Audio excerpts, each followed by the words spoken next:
Gue lahir itu di rumah yang reot, setengah bilik, setengah tembok. Tapi di rumah itu gue nggak ngerasa adanya kekurangan, karena gue selalu merasa rasa cukup itu ada terus, dan gue bersyukur dilahirkan di rumah itu.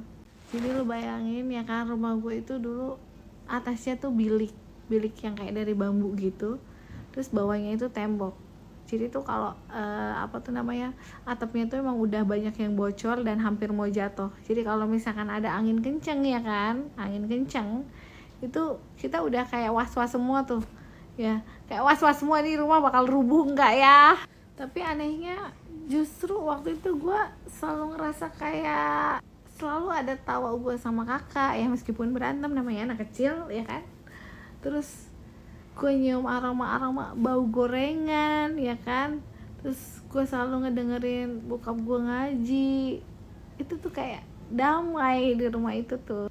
Kita nggak punya AC, kita nggak punya kulkas, tapi tiap malam tuh kita ngumpul bareng, nonton TV bareng, biarpun kadang sambil gelap-gelapan gitu. Tapi rumah itu tuh nyaman banget masa kecil gue.